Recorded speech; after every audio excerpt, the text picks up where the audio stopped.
Greece के politicians का कहना है कि एक बार ऑपरेशन सिंदूर के हथियार हमें दे दो, इसके बाद तो हम तुर्की में जो घुस भरेंगे उसे उनकी पूरी पीढ़ियां याद रखेंगी। और इसीलिए अब ग्रीस के जो प्राइम मिनिस्टर हैं वो भारत के दौरे पर हैं और भारत से उन्होंने एक ऐसा एग्रीमेंट कर लिया है जिसे देखकर तुर्की में हाहाकार है, क्योंकि इस एग्रीमेंट के बाद भारत साइप्रस को एक देश नहीं एक ऐसा किला बना देगा जिसे भेद पाना असंभव हो जाएगा। और मुझे पता है भारत में बहुत सारे लोग तुर्की को पसंद करते हैं, इसमें कोई गलत बात नहीं है, क्योंकि 4-5 साल पहले तक तुर्की भारत का बेस्ट फ्रेंड हुआ करता था। लेकिन 4-5 सालों में पता नहीं तुर्की को क्या सूझा कि भारत को तुर्की ने अपना कट्टर दुश्मन बना लिया। यहाँ तक कि भारत पिछले साल तक तुर्की से फिर से दोस्ती बनाने का ट्राई कर रहा था, लेकिन ये लोग ऑपरेशन सिंदूर के दौरान भी भारत को नुकसान पहुँचाने के लिए न केवल ड्रोन दे रहे थे पाकिस्तान को, बल्कि तुर्की के सैनिक गए थे पाकिस्तान को ट्रेनिंग देने। और ऑपरेशन सिंदूर के दौरान तुर्की के ड्रोन्स तुर्की के सैनिक चला रहे थे पाकिस्तान की तरफ से, यानी कि तुर्की एक तरीके से भारत पर हमला ही कर रहा था इस समय, इसीलिए भारत को स्टेप उठाना पड़ा है। लेकिन ये क्या है और क्यों ये तुर्की के लिए खतरनाक है, चलिए मैं आपको विस्तार से बताता हूँ। सबसे पहले आप ये मैप देखिए, ये साइप्रस देश का मैप है। इसका जो पश्चिमी इलाका है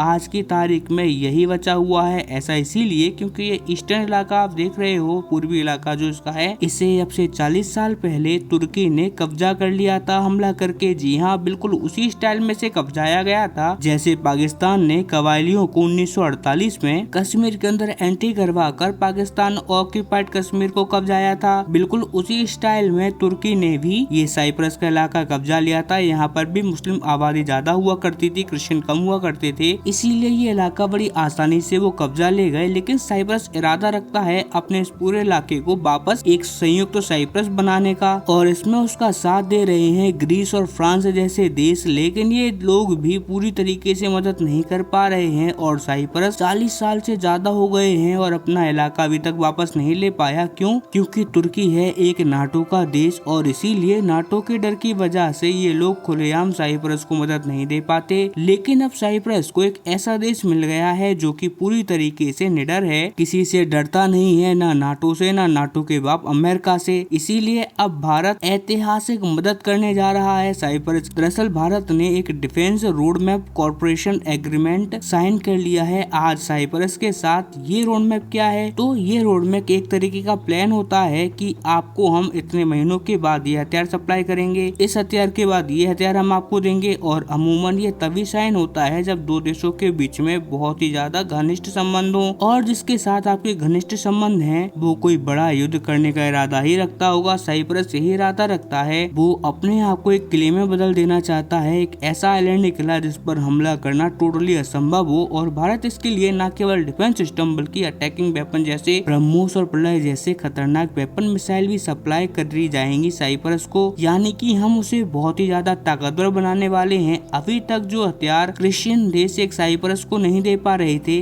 अब वो सब भारत सप्लाई करेगा, जिससे कि ये देश अपना इलाका तुर्की के कब्जे से वापस छुड़ा पाएगा। और ये तुर्की के लिए बहुत बड़ी समस्या होने वाली है, क्योंकि अभी तक नाटो की आड़ में कोई भी देश बड़े हथियार साइप्रस को नहीं दे पाता था। और इसीलिए आप देखेंगे कि साइप्रस बहुत दूर है तुर्की से, तुर्की इसे बचा नहीं पाएगा अगर साइप्रस ढंग से हमला कर दे तो। लेकिन उसे कोई डर नहीं था नाटो की वजह से, उसे लगता था कि कोई भी देश नाटो के डर की वजह से उसके दुश्मन देश साइप्रस को कोई भी ऐसा हथियार नहीं देगा जिससे कि साइप्रस ये इलाका छुड़ा पाए। लेकिन अब ये बदलने जा रहा है और भारत इसे बदलेगा। और बात केवल हथियारों के सप्लाई की नहीं है, हम फूड सप्लाई चेन भी सुरक्षित करेंगे साइप्रस के लिए। मतलब कि युद्ध जैसी कंडीशन में साइप्रस की जनता को खाने की हम कोई कमी नहीं होने देंगे। इसके अलावा दूसरे जो समस्याएं हैं सिक्योर ट्रेड रूट की, वो भी बाहर सुलझाएगा साइप्रस के लिए। और आसान भाषा में मैं आपको कहूँ तो आप ये मान के चलिए कि हमने तुर्की का एक जबरदस्त इलाज करने का प्रबंध कर लिया है और अब हम तुर्की को ठीक से सबक सिखाने वाले हैं। और जो हथियार हम साइप्रस को सप्लाई करेंगे, ग्रीस को भी बेचेंगे, इन सब की विस्तार से डिटेल मैं आपको जरूर बताऊंगा। इसीलिए आप बड़े आराम से और ध्यान से चैनल सब्सक्राइब करके बेल आइकन दबा देना। खैर इस वीडियो में इतना ही, मिलते हैं जल्दी अपनी अगली वीडियो में, तब तक के लिए नमस्कार, जय हिंद।